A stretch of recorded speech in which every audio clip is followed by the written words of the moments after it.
¿Qué tal? ¿Cómo están? Buen día. Bueno, antes que nada quería pedirles que si les gusta El Tesoro de la Isla, que se suscriban y compartan los videos.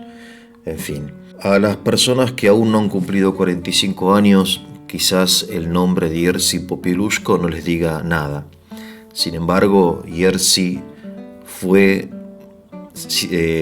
realmente uno de los principales protagonistas de la caída del muro de Berlín, que simboliza la caída de muchos muros, mucho más gruesos, muros invisibles, que separaban realidades que en el plan divino debían estar unidas, ¿no? En particular pienso en la separación entre la iglesia y el pueblo. Jerzy nace en el año 1947, cuando ya ha terminado la Segunda Guerra Mundial y los vencedores de la guerra se reparten Europa, que históricamente había sido un solo ámbito, no solamente territorial, sino histórico, cultural. Se reparten y la dividen, en dos Europas: la Europa libre, democrática, capitalista, y la Europa que tiene su centro político, ideológico en Moscú, la Europa socialista. Esta Europa socialista, a la cual pertenece Polonia, que es la patria de Jerzy, ¿no? Él es hijo de campesinos polacos del norte de Polonia. Esta Europa, socialista, está caracterizada por un pensamiento materialista, ¿no?, privado de trascendencia, una política totalitaria, no hay libertades políticas, es la dictadura del proletariado, entre comillas, ¿no? Y después una economía centralizada. Es un ambiente gris, deprimente, muy hipócrita también. Controlado por el Estado, y el Estado tiene sus órganos, así como en Rusia está la KGB, en Polonia está también los servicios de inteligencia, ¿no?, que van a ser los que van en definitiva a asesinar a Jerzy en el año 1984, el 19 de octubre. Cuando él vuelve de celebrar la misa, lo detiene un patrullero. En realidad no son policías ordinarios, ¿no?, sino que son del servicio de inteligencia. Lo torturan tremendamente, ¿no?, realmente lo destrozan, y después lo atan de manos y de pies y lo tiran por un puente, ¿no?, al río Vístula, con piedras. El hecho es que poco tiempo después, cuando Jerzy no aparece, alguno de estos policías del Estado, ¿no?, confiesa, encuentran el cuerpo del padre Jerzy, y en fin, en su funeral participan en Varsovia, que es la capital de Polonia. Como saben, participan entre 300.000 y 500.000 personas. Y fue un hecho tan importante que la muerte del padre Jerzy, que más que el funeral de Jerzy, fue el funeral del comunismo. Porque fue, como dicen, la gota que rebalsó el vaso, ¿no? Por eso digo que Jerzy fue realmente uno de los protagonistas de la caída del muro de Berlín, que empieza en Polonia con el encuentro de repente inesperado entre la iglesia y el pueblo. No solamente el pueblo entendido como la clase obrera, como se entiende acá en la Argentina, ¿no? Cuando se habla de pueblo, lamentablemente se ha identificado esta palabra extraordinaria con una clase social. En realidad el pueblo es mucho más que eso. Es una realidad histórica, cultural, que contiene en sí todas las personas, todas las clases, ¿no? Si se puede hablar de clases, es como un órgano vivo, ¿no?, un ser viviente formado por diversos órganos. Pero claro, obviamente el acento está puesto en la clase trabajadora, también en la época de Jerzy, ¿no? Y el pueblo había dejado de ser representado por el gobierno. De modo que el pueblo y la iglesia de repente se encuentran en una situación similar, ya que el gobierno oprime tanto a los trabajadores como a la iglesia. De modo que se miran entre sí y se reconocen, pero no solamente por esta relación con el gobierno, sino por factores mucho más profundos, mucho más importantes, que tienen su origen allá en el siglo X, cuando Polonia es bautizada y convertida de a poco en un pueblo cristiano. Esta relación inseparable entre el pueblo y la iglesia, que hacía del pueblo y de la iglesia una sola realidad llamada pueblo cristiano, se va separando hasta oponerse, diciendo que el cristianismo, la fe, es el opio del pueblo, es lo que hace que el pueblo no pueda progresar. Y esta es la doctrina de Marx, ¿no? Y que en la Argentina también está.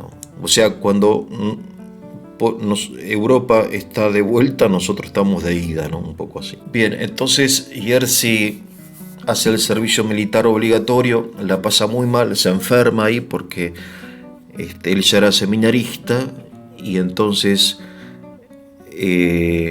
lo castigan, lo torturan literalmente, ¿no? Para que deje el seminario, etcétera, durante el servicio militar obligatorio, y por eso cuando termina el seminario es un hombre enfermo. Ustedes lo van a ver en las fotografías. Es un joven pálido, delgado, muy serio, ¿no? Generalmente, y muy débil físicamente. Por eso cuando se hace cura, lo mandan de vicario en una parroquia en Varsovia. No le dan una parroquia porque no está en condiciones físicas de llevar adelante un trabajo muy intenso, ¿no? Es curioso porque resultó todo lo contrario. Bueno, él hace lo que hacen los curas en aquella época, que es estar en la iglesia. La iglesia estaba recluida en las sacristías, no tenía una participación social y política. No había ni catequesis en las escuelas, no, en fin. Recuerden, el comunismo es materialismo ideológico, ¿no? O sea, niega toda trascendencia, niega a Dios, niega el alma, niega la eternidad, niega los sacramentos, niega el pecado, niega a Cristo, ¿no? O sea, el hombre es polvo cósmico que evolucionó. Resulta que en el año 1980 empiezan huelgas en todas las fábricas porque los trabajadores no están representados por el gobierno comunista. El socialismo generalmente se mete en los sindicatos, ¿no? Pero los utiliza para llegar al poder, pero cuando el socialismo llega al poder generalmente deja de lado la vida sindical, la libertad sindical, ¿no? O arma sindicatos desde arriba, ¿no? Verticales. Pero los sindicatos ya no son en el socialismo la organización libre de los trabajadores de determinado rubro. No. Porque el Estado socialista no puede permitir que haya otras organizaciones fuera del Estado, ¿no? Y entonces no hay sindicatos, hay una gran inflación, hay desempleo, hay situaciones complicadas en el campo metalúrgico, en los astilleros, etc. Surgen líderes sindicales, entre ellos obviamente Lech Walesa, que ustedes conocerán. Bueno, y entonces se inician huelgas que llevan al gobierno. En ese momento el jefe del gobierno era el general Jaruzelski. Declara el estado de sitio durante 2 años, fíjense, 2 años. Desde el año 81 hasta el 83, más o menos, dura el estado de sitio, o sea, la privación de los derechos individuales. Eso es el estado de sitio, ¿no? En Polonia, miles de personas presas, despedidas de sus trabajos, no hay libertad sindical, están prohibidos los sindicatos y fundamentalmente el sindicato más importante, ¿no?, que es Solidarność, ¿no?, que significa solidaridad, cuyo líder es precisamente Lech Walesa, ¿no? De repente en el año 1980, entonces, en una metalúrgica en Varsovia, un día domingo le piden a la parroquia más cercana que envíen un sacerdote para celebrar la misa. Y ese es el hecho, digamos, que bisagra, como dicen, ¿no? Porque es como el encuentro simbólico entre el mundo del trabajo, que está en huelga y no dejan la fábrica, duermen en la fábrica, porque si salen de la fábrica los van a acusar de fines revoltosos, qué sé yo. Hay muchos, obviamente, infiltrados entre los trabajadores, miembros de la policía secreta, qué sé yo. Y entonces, hasta que no permitan la libertad sindical, el aumento salarial y otras pretensiones razonables de los trabajadores de toda Polonia, se hacen huelgas en fábricas, en hospitales, en universidades. Las huelgas se multiplican y por eso, entre otras cosas, se establece el estado de sitio. Bueno, en esta situación difícil, ¿no?, de conflicto entre el mundo del trabajo y el gobierno totalitario, aparece un tercer protagonista, que es la Iglesia, representada en este caso, y no solamente por él, por Jerzy Popieluszko, que es llamado, ¿no?, como él, ya les digo, es un cura debilucho, dice, bueno, anda a celebrar la misa a los obreros, ¿no?, porque la gente en Polonia es católica por tradición. Y entonces él llega con temor a la fábrica y él lo cuenta, dice, ¿qué hago acá?, ¿no? ¿Qué voy a hacer acá? Y resulta que lo reciben con los brazos abiertos, con aplausos, de modo que él ve e intuye esta nueva relación, realmente nueva, desconocida en décadas anteriores, entre el mundo del trabajo y la Iglesia. Y empieza una relación muy interesante que hace que Popieluszko sea el capellán, el director espiritual durante estos años del sindicalismo polaco, ¿no?, de Solidarność, del año 80 hasta el 84. Mientras tanto, él celebra todos los meses la misa por la patria. Y en esas misas por la patria predica precisamente sobre la patria, ¿no?, porque él entiende que muchas conversiones a Dios se inician con el encuentro con la patria. La patria es como el lugar donde el hombre encuentra a Dios. Guarda, no es un nacionalismo marcado por el rechazo a otras nacionalidades, otros pueblos, por el odio. No, en absoluto. Jerzy realmente es un hombre de paz y su predicación está fundamentalmente sostenida en tres valores, ¿no?, que son la verdad, la libertad y la justicia. De ningún modo llama a la revuelta o a la revolución armada, como acá lo hicieron los curas estos del tercer mundo, que marxistas, ¿no?, montoneros, en absoluto. Su refrán es lo que dice San Pablo, ¿no?, en el capítulo 12 de la carta a los romanos, ¿no? No te dejes vencer por el mal, sino que vence al mal con el bien. Por eso, las huelgas en las que él participa nunca son violentas, pero sí son un testimonio de los justos reclamos razonables, no irracionales. Razonables del mundo del trabajo, pero no solamente de la clase obrera.